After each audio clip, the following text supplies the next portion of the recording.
2, 1,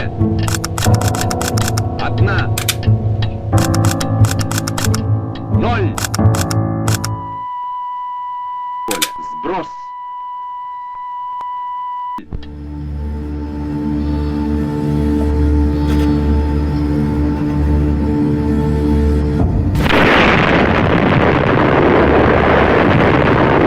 Полевой столб, поднимающийся с земли, быстро увеличился в объеме.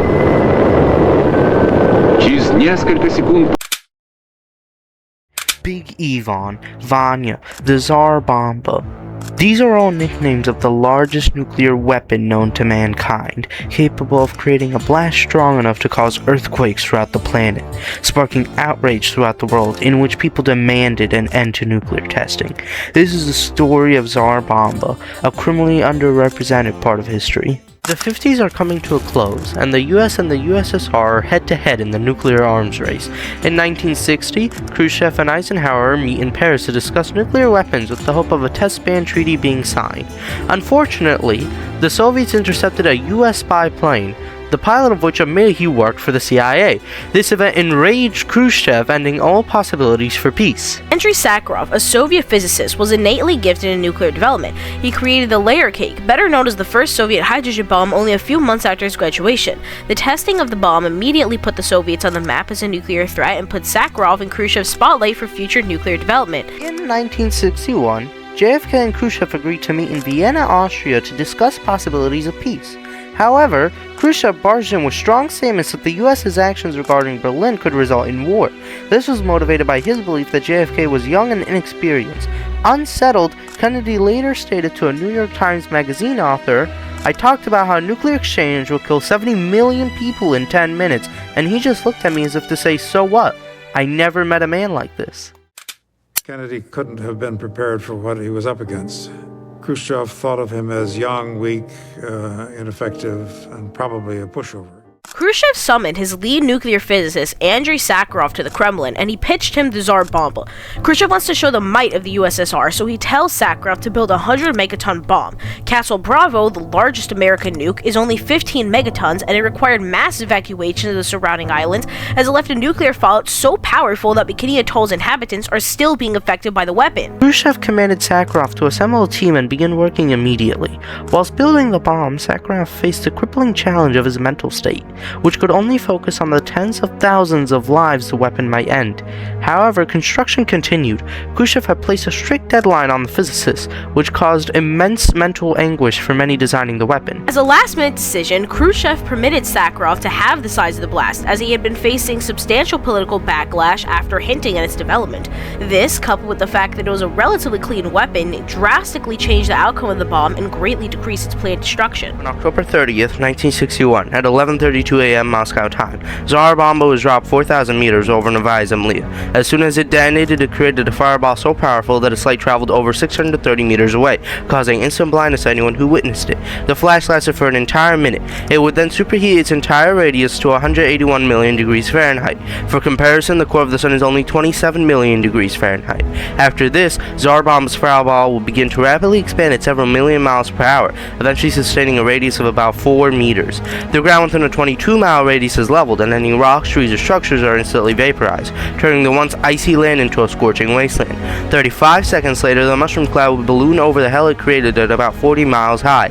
Its height was equivalent to 7 Mount Everest's 160 Empire State Buildings, or the length of New York to Philadelphia. The mushroom cloud would crash through the stratosphere and impale the mesosphere. This timeline of events created a shockwave so powerful that it circled the world 3 times whilst creating earthquakes in areas as far away as Japan and New Zealand.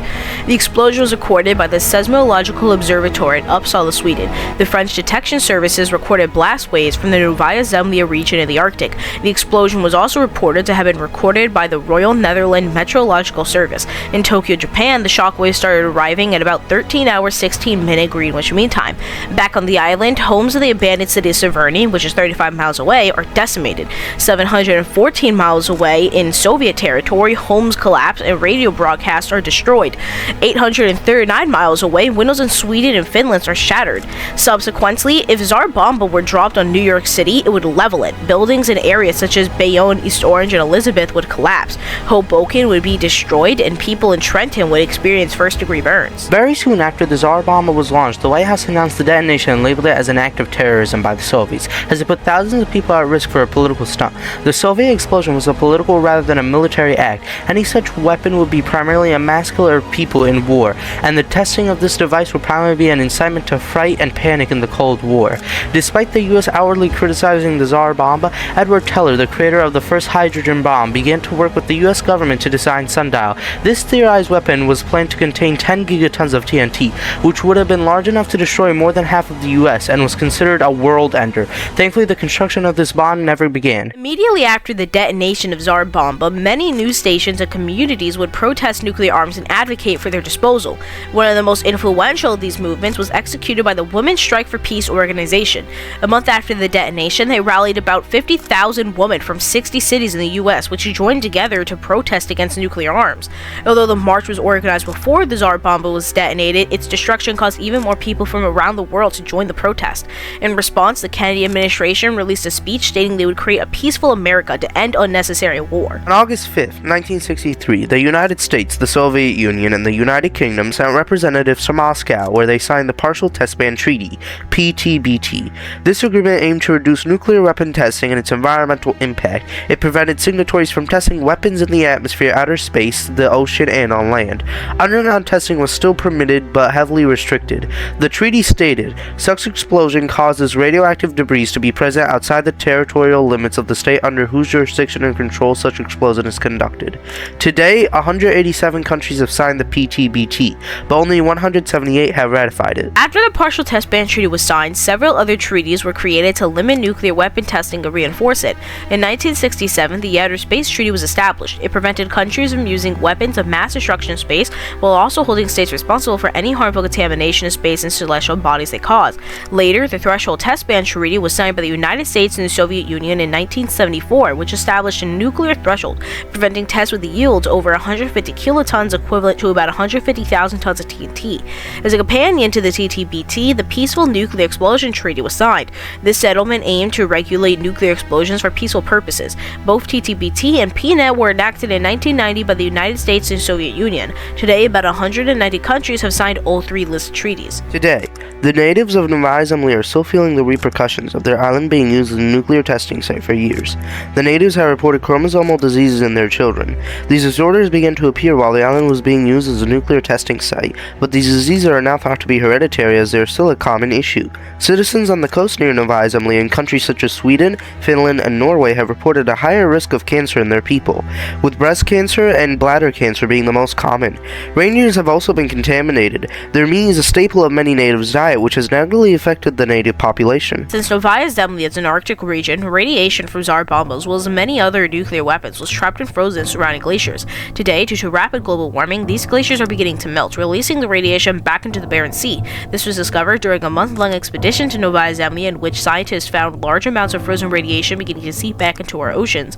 Our clean drinking water and seafood, such as cod, are becoming contaminated. This will cause unavoidable suffering to people around the world. As the genetic deformity rate rises globally, cancer will become more common and deadly illnesses will grow rampant. This is illustrated through the people of Novaya Zemlya, who are tragic victims of their own history. Over the course of 40 years, 132 nuclear explosions rocked the area. The beautiful cultural and historical monument has come to be known as the Archipelago of Death. Today, the doomsday clock sits at 89 seconds to midnight, which represents the very real looming threat of nuclear war, climate change, and biological threats, all of which the Tsar Bomba has greatly contributed to. Furthermore, the modern-day anti-nuclear movement is now led by ICANN, which demands that countries stand against nuclear bombs and dismantle their own weapons. Furthermore, the International Space Treaty is being heavily debated as many governments and private companies such as Trans-Astra and the US are eager to begin operating in space. However, the Outer Space Treaty currently currently prevents these groups from engaging in activities such as asteroid mining, which may create hazardous debris. Through this, it is evident that Tsar Bomba not only reformed our understanding of nuclear technology and spurred diverse reactions, but also revolutionized our modern world. But whether it created a world in which we fully dismantle nuclear technology or accept it remains to be seen. Полевой столб, поднимающийся с Земли, быстро увеличился в объеме. Через несколько секунд